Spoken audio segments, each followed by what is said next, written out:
ஸல்லல்லாஹு அலைஹி வஸல்லம் மிஅராஜில நரகம் சொர்க்கம் ரெண்டையும் விசிட் பண்ணினான், பார்க்க போனான். அப்ப வாரவங்கட மாதிரி உருவங்கள் இருந்துச்சு, ஆட்கள் இல்ல, உருவம் இருந்துச்சு. ஷபா சொர்க்கத்தில் இருந்தாங்க நிறைய மிஸ்கீன்கள். எங்கட உம்மத்தில் நரகத்தை போய் பார்த்தா ரசூலுல்லாஹ்வுக்கு ஒரு மாதிரியா போச்சு. அங்க இருந்தாங்க இந்த உம்மத்தில் இருக்கிற முஸ்லிம் பெண்கள் நரகத்தில் நிறைஞ்சு வைத்திருக்கிறார். இத சொன்ன உடனே சஹாபி பெண்ணொன்று எழும்பிட்ட ஆத்திரத்தில், யார் ரசூலல்லாஹ், உலகத்திலையும் படாத பாடுபட்டு வாழ்றோம், பிறந்தாலே எங்களை சுமையாகத்தான் எல்லாரும் பார்க்கிறாங்க.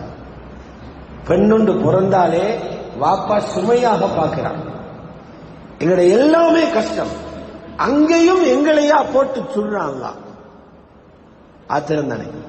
சொன்னாங்க நபி ஸல்லல்லாஹு அலைஹி வஸல்லம், நீங்க இஸ்லாத்தை விட்டு போனதால எல்லாம் போகல, உங்களுக்கு தந்த நாக்க பாவிக்க தெரியாதால போறீங்க. நிறைய பெண்களை அவர்களுடைய நாக்கு நரகம் கொண்டு போகுதுன்னா ரெண்டு உதாரணம் சொன்னாங்க நபி ஸல்லல்லாஹு அலைஹி வஸல்லம். ஒன்று நீங்க பாருங்க, உங்களுக்கு கொஞ்சம் ஆத்திரம் ஆவேசம் வந்துச்சுன்னா திட்டி போடுறீங்க, யாருன்னு பார்க்காம. வாப்பவையும் திட்டுவீங்க, கணவன் பார்க்காம திட்டுறீங்க, உண்ட மகனேன்னு பார்க்காம திட்டுறாய், நாணவ திட்டுறாய், தம்பிய திட்டுறாய், தாத்தா தங்கச்ச திட்டுறாய், சாட்சிமார மாமிமார திட்டுறாய். இந்த லானத்திற்கு திட்டுறதே இத கழுகிறதுக்கு மருந்து இருக்குது நரகத்தில் தான். அதுக்கு தான் நிறைய பேர் நரகம் போனாங்க. ரெண்டாவது சொன்னாங்க ரசூலுல்லாஹ், துக்ஸிர்னல் லஅன வ தக்ஃபுர்னல் அஷீர், கணவனை நன்றி கட்ட பேச்சு பேசி கல்ப கீறாய். கத்தியால ஒரு மனிதன் நெஞ்சில கீறது லேசி, நாவால காயப்படுத்துறது பொல்லாதது. கத்தியால கீறினால் கூட கீறி அடையாளம் இருக்கும், நாவால கீறினா அது பொல்லாதது. ஒரு பழமொழி போல சொல்லுவாங்க, ஜர்ஹுல் கலாமி அஷத்து மின் ஜர்ஹி ஸிஹாம். அம்பால அடிச்சு காயப்படுத்துறதை விட நாவால ஒருவன் மனதை உடைக்கிறது கடுமையும்பாங்க. சொன்னாங்க ரசூலுல்லாஹ், உதாரணத்துக்கு நீ கணவன் மனசை எப்படி கீறாய் தெரியுமா, காயப்படுத்துறாய் தெரியுமா. ஒரு கணவன் ஒரு ஆண் திருமணம் முடிச்ச பிறகு அவனுக்கு என்று வாழ்றதை விட்டு இறங்கிறான். அதிகமான ஆண்களை பாருங்க, அது வரைக்கும் தான் அவனுக்காக வாழ்ந்தான். எப்போ ஒரு பெண்ணை கைபிடிக்கிறானோ அவனுக்கு என்று வாழ்றதை விட்டு இறங்கிறான்.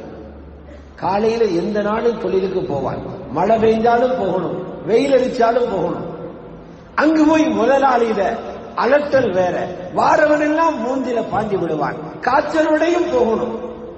அதையெல்லாம் சகித்துக் கொண்டே மாலையில கிடைக்கிற காசால நான் பஸ்தினி இருந்தாலும் பிரச்சனை இல்லை, என் மனைவியும் பிள்ளைகளும் சந்தோஷமாக இருக்கட்டும் என்று அவன் எதையோ தூக்கிட்டு வாரான்.